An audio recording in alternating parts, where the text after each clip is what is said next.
Приветствую вас, друзья! И сегодня мы продолжаем нашу видеопрогулку по Москалевке. На пересечении трамвайных путей есть смысл свернуть налево и познакомиться с улицей Гольдберговской, являющейся еще одной гордостью Москалевки. А впереди у нас Трехсвятительская церковь, или по-другому Гольдберговская, православный храм в Харькове по улице Гольдберговской, 101. Первая достопримечательность, которая нам попадается на глаза на улице Гольдберговской, это телевышка высотой 125 метров. При Советском Союзе вышка использовалась в качестве глушилки сигналов буржуазных радиостанций короткого волнового диапазона. Недавно, в 90-х и 2000-х, там находилась ТРК «Орион».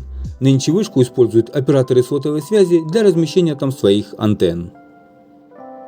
На Москалевке в разное время жили люди, получившие славу не только в Харькове, но и далеко за его пределами.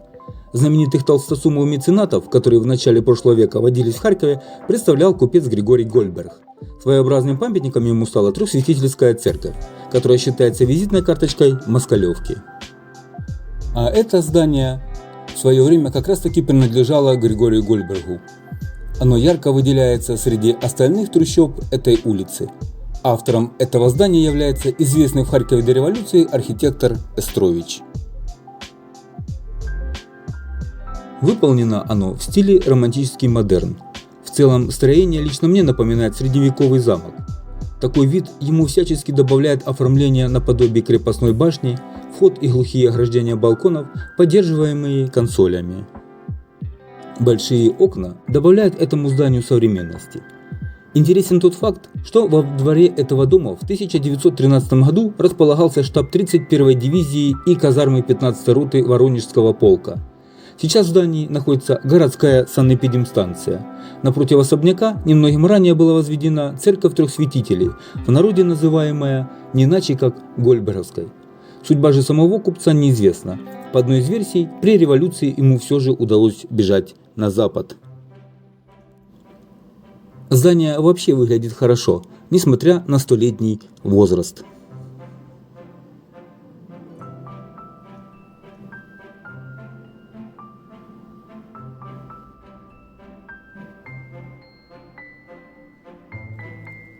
Как я уже упоминал ранее, одной из визитных карточек Москалевки считают Трехсвятительскую, или как еще называют, Гольдберговскую церковь.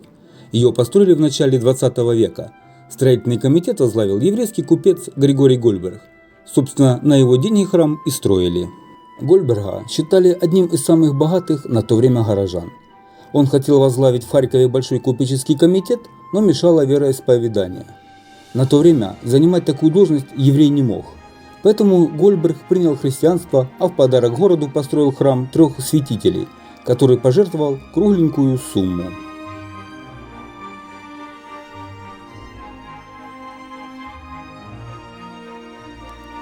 На выбор названия церкви повлиял тот факт, что имена братьев Гольдбергов, Григорий, Александр и Василий, частично совпадают с именами трех святителей – Григория Богослова, Василия Великого и Иоанна Златоуста.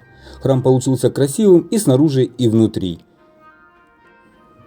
Гольдберговская церковь функционирует по сей день.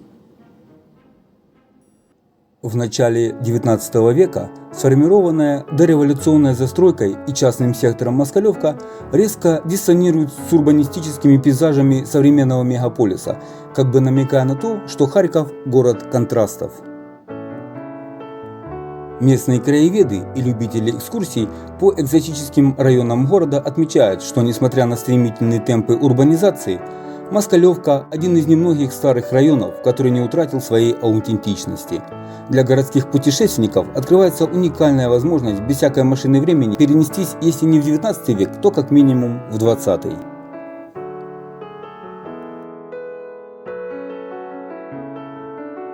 В числе москалевских баек существует и другая версия происхождения названия.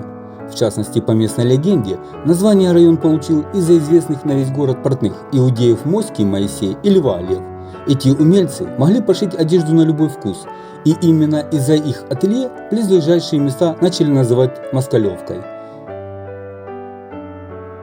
Если вы устали от безликих серых многоэтажек и современных чудо-сооружений из стекла и пластика, вам обязательно стоит прогуляться по тихим улочкам Москалевки.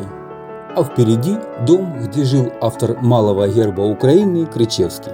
Василий Григорьевич Кричевский – житель Харькова, архитектор, талантливый художник, дизайнер и декоратор, автор проектов малого герба Украины. Василий Григорьевич купил участок земли в 1897 году на Москалевке и построил здесь дом по собственному проекту. Здание выполнено в старофранцузском стиле из красного кирпича с нарядной полосой из белого. На Заиковке, раньше так назывался район города, граничащий с Москалевкой, мы можем увидеть старинную пожарную каланчу, подобную той, которая сохранилась на улице Полтавский шлях.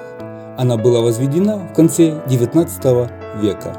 Принято считать, что в тот период времени в Харькове было 3 пожарные каланчи, которые и отвечали за порядок в городе и устранение чрезвычайных ситуаций.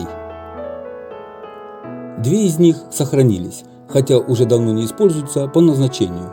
Земля, на которой расположена каланча на Заиковке, в 1883 году принадлежала подполковнику Андрею Валериановичу Квитке.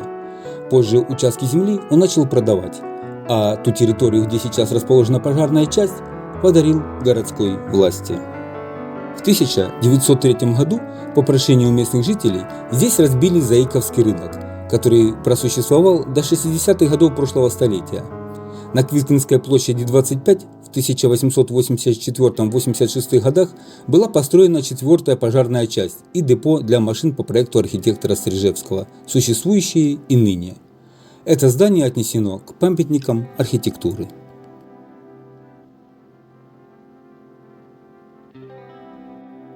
А впереди виднеется труба Харьковского завода имени Шевченко. Есть на Москалевке и такие уже старые разрушенные здания, которые не подлежат восстановлению, а только сносу.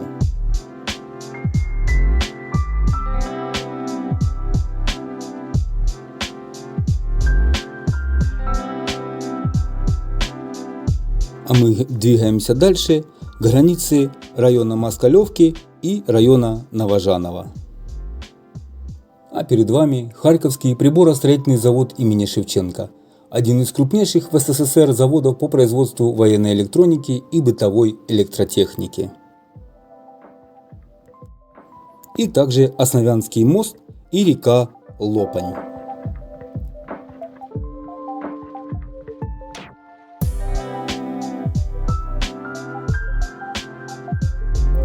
Давайте спустимся вниз по этим чудным ступеням и посмотрим, в каком состоянии находится набережная реки Лопань.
А по ту сторону реки Лопань у нас находится обновленный, реконструированный парк имени Квитки Основьяненко.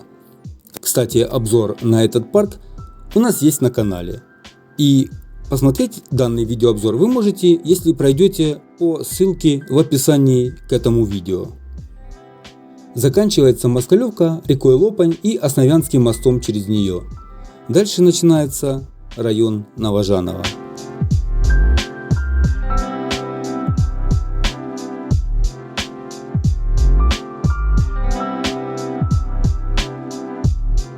Завершить нашу прогулку я предлагаю в парке имени Квитки Основьяненко, который раскинулся на парной стороне улицы Москалевской за Основьянским мостом. Его еще в XVIII веке заложил отец знаменитого украинского писателя Федор Квитка. Здесь располагалась его усадьба, а сама местность называлась Основой и находилась за пределами Харькова. Теперь парк реконструирован. В нем любят гулять местные жители. Это один из самых старейших парков города Харькова. Дорогие друзья, это была вторая часть нашей видеопрогулки по Москалевке. Не все удалось посмотреть, не все удалось вам показать, но мы восполним этот пробел в наших дальнейших видеообзорах о Москалевке. Это не последнее видео, поэтому продолжение следует. Подписывайтесь на канал, ставьте лайки, оставляйте свои комментарии. До новых встреч!